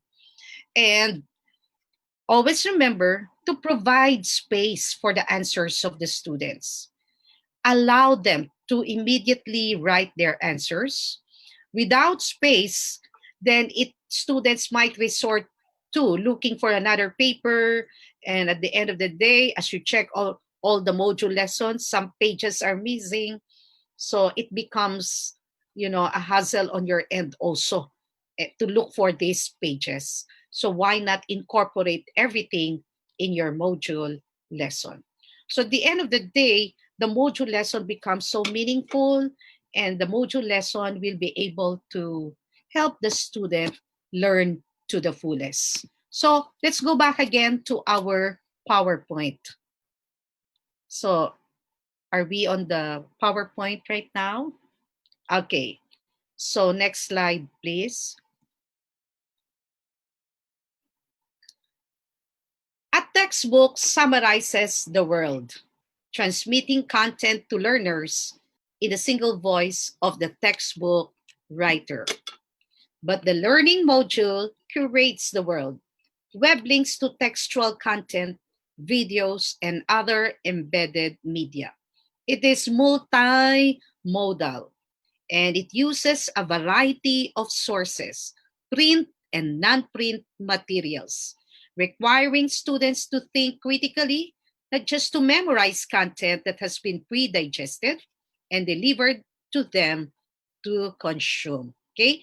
With this distinction now, I hope it becomes clear to you that the difference between a textbook this time and a learning module. Okay?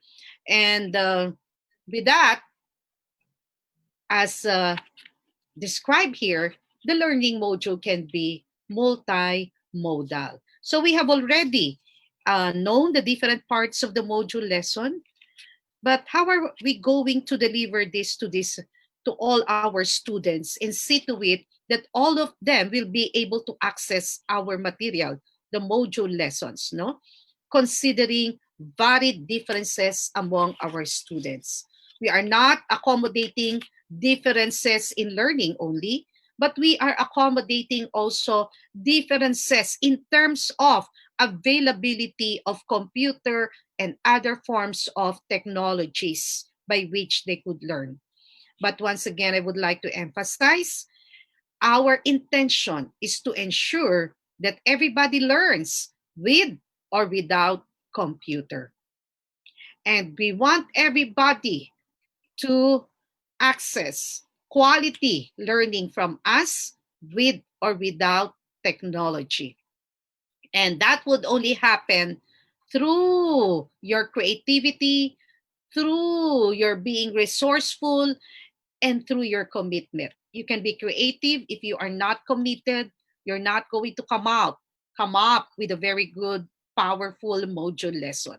It is your conviction to serve and be of help to all your students out there, which can help you be more creative and dynamic in the preparation of your module lessons. So we have three ways by which we could deliver all these module lessons. Next slide, no? So here we have conventional, asynchronous, and synchronous. Next slide, please. Conventional, who can use this? Student who does not have any computer nor connectivity. Student answers the questions using the module lesson as source of information.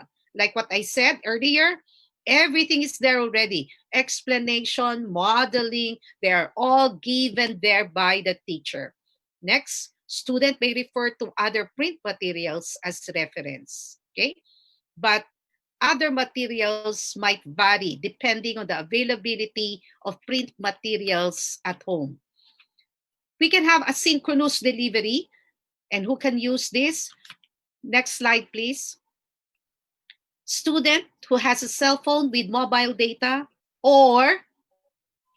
and computer but with low connectivity. In short, in the locality, connectivity to Wi-Fi is quite low, no? So student answers the questions using the module lesson as a source of information, using the explanation, definition, examples given by the teacher, plus exercises and add-on information, no, that the student could get using web-based data or digital resources. So teacher may support her explanation in the module lesson using data or information which can be accessed through the use of Wi-Fi connectivity, no? So they will access materials from the web or from digital resources. And these materials could be used either for explanation, discussion, for activity, or for exercises purposes. Okay, I hope it's clear to you. So the same thing again, student may use or refer to other print materials. Next slide, please. Synchronous, who can use this? Student who has a cell phone with mobile data and computer, but with strong connectivity this time. Powerful, no? So in the event that connectivity becomes a problem and student could not access web-based or digital resources, she or he resorts to conventional learning. So flexible po ang module lesson. So for synchronous, student also answers the questions using the module lesson as source of information, plus the use of the web to access additional explanation prescribed by teacher and other add-on exercises. Okay? And at the same time, avail of online real-time interaction with teacher. The teacher schedules online real-time interaction, and the student must make himself available at that time. Can you now imagine what's happening in the different households of your students? Some are using the module lesson only and other available print materials at home. Okay? There are those who have computers, but the connectivity to Wi-Fi is not that strong. So they go through the process of answering the questions using the module alone, no? And probably when the right time comes, when connectivity becomes stronger, that's the time that they access the add-on materials and catch up with the answering of the module lesson again. Okay? So in the synchronous, they make themselves available for online. But if they couldn't make it available at that very moment, they could still go back to conventional way of answering only. So at the end, it can be a hybrid of this all. And at the end of the day, okay, next slide on how can a school be more efficient and effective. How can a school be more efficient and effective in the delivery of its MDL? Okay, provide a schedule of learning activities at home which may guide both the student and the teaching partner. This is just an example. You can create your own, and you can customize this. Okay, now the intention here is to provide help to families, no, in the delivery or in using the module lessons in learning. Okay. Now, let us not impose to them the regular schedule that we used to have in the old normal. We want learning at home to be fun, enjoyable, and at the same time, the student feels that they are at home and that they are also learning. You can suggest to them that they can create their schedule, parents and the student, because some parents might want to consider their availability also and submit the copy of the schedule to you. Okay. Or you could suggest also that they schedule clustered subjects a day, because we want those teachers of those clustered subjects to be available for consultation. Okay. So when that happens, then the whole day, all those teachers are available. And if ever students and parents want to communicate with them, then it could happen because there is a provision already for that. Okay. And more so, if notice that 8 to 9, please be guided by the time allocation for the preparation of the module lesson. For preschoolers, 20 to 25 minute length of time. For grades 1 and 2, it could be 40 to 45, and for 5 and 6, it could be 50 minutes, but definitely junior and senior high school, an hour. Plan your lesson to be doable within that time allocation po. Okay? What happens when the student is a fast learner or is so advanced? The student finishes answering or learning the module in less than an hour. That's okay. Then he has more time to relax, do other things, eat merienda, and other communicate with members of the family and the like. Okay. Or if he wants, he could move on to the next subject. It's up to them. Okay. What happens if the student, after 9 o'clock, he does not finish answering yet? So the student has to extend. Okay. And we hope that he does not extend beyond 10 o'clock po. Otherwise, module lessons that he needs to answer might pile up at the end of the day. So that's it. That's on a Monday. Next slide, please. On a Tuesday, we have this schedule. So another cluster of subjects. Notice I place CL 6 o'clock to 7, 7 to 8. It depends on the family. I'm looking into the possibility of having CL as the last subject preparatory to prayer time of the whole family. I think that's a very good possibility to explore. And this is the best time for us to promote family solidarity and deepen the prayerfulness of family members and deepen their faith at the end of the day. Okay. What happens on a Wednesday? We have this schedule. Okay.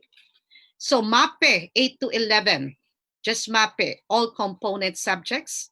They could integrate, two subjects could integrate, or they have discrete separate sessions for each component subject. 2 to 5 becomes relaxed day, a time for the students to, do other things. For those who need to catch up, they could do it, use the time, and for the school also to engage into other important meetings.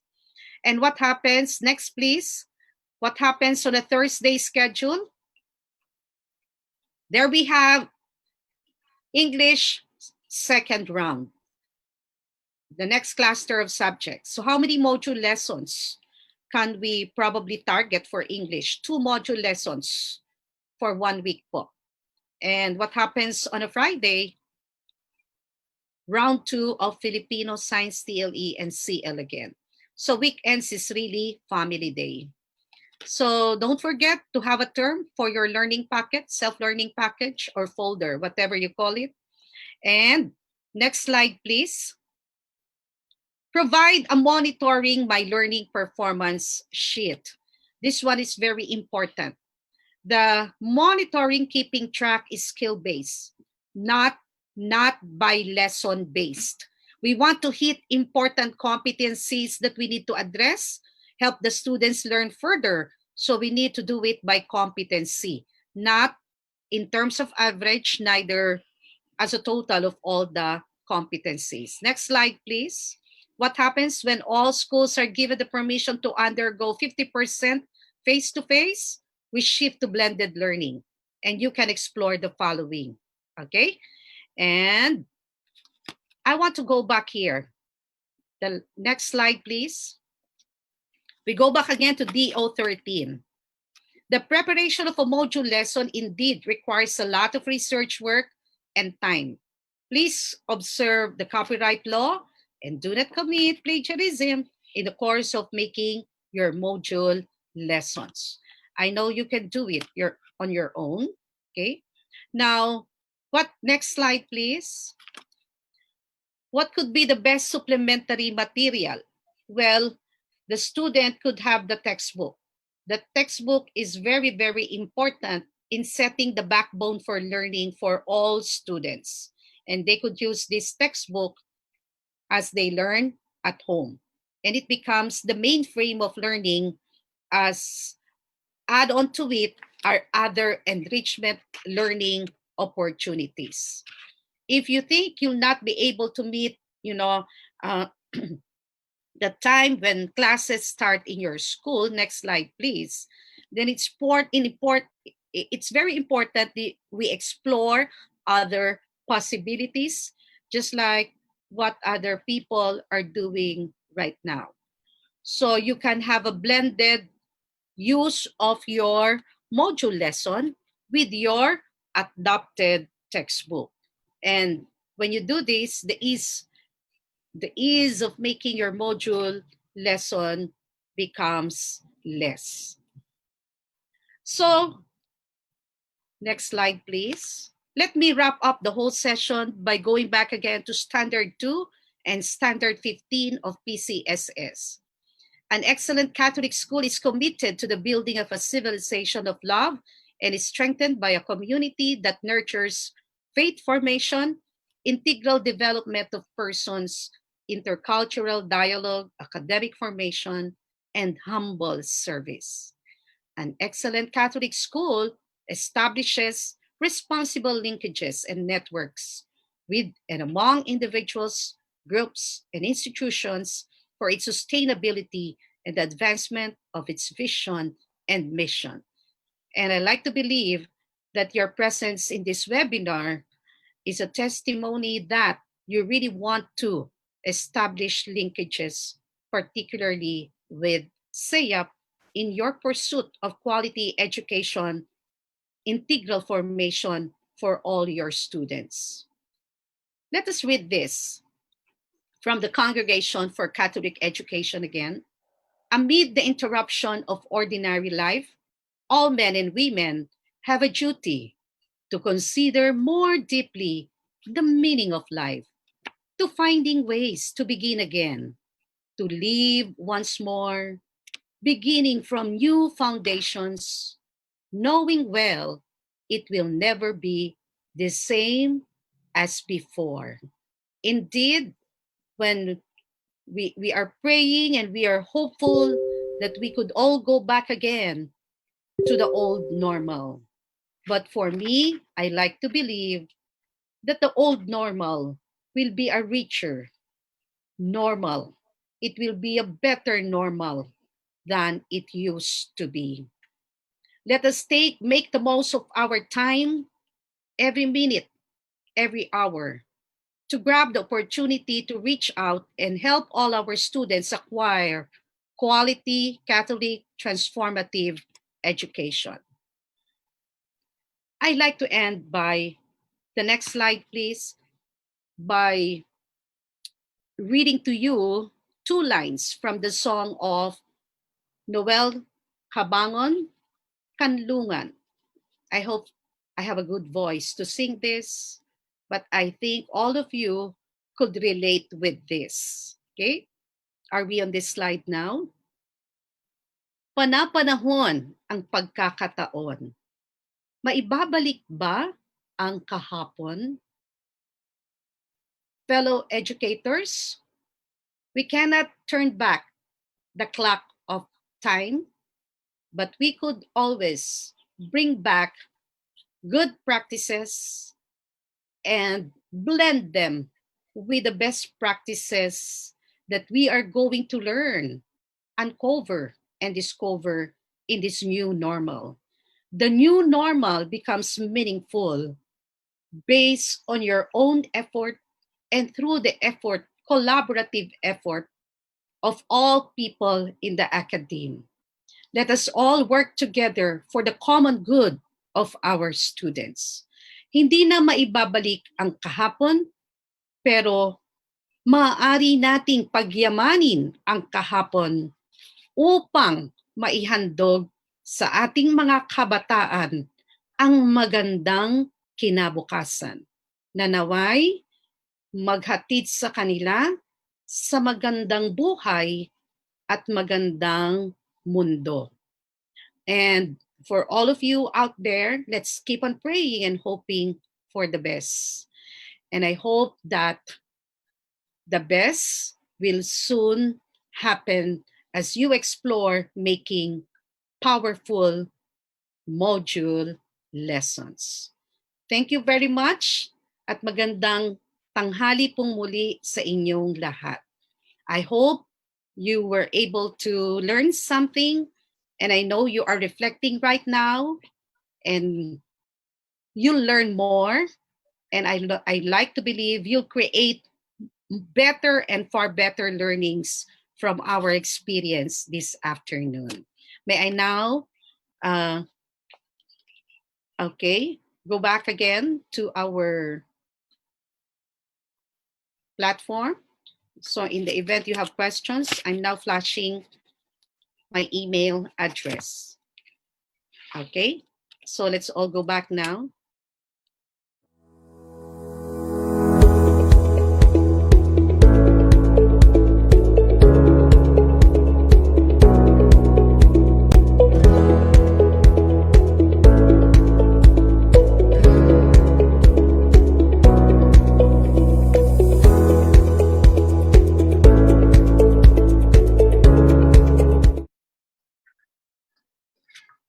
Thank you, Ma'am Debbie, for that very comprehensive presentation. It's unfortunate that we do not have enough time for Q&A. We have over 100 questions and comments. Most of them are appreciative of your presentation, very informative. A lot are expressing their gratitude for you for this wonderful presentation. And we're happy that most of the questions actually have been answered and anticipated by your presentation. So probably we will invite you again so that in the future we can have more time for question and answer. Okay. So before we close, may I just remind you again that you will receive the certificate of attendance only if you complete the evaluation form. The link is already posted in the comment section of this page. Please take note that this will be available only until 2 p.m. after this webinar. Please take note that this will be available again at 2 p.m. We encourage you to answer the evaluation form and you will receive your certificate of attendance within the next 2 weeks. Please note also that the PowerPoint slides of all CAP webinars are available at the CAP website, www.sayap.org.ph, ready for downloading.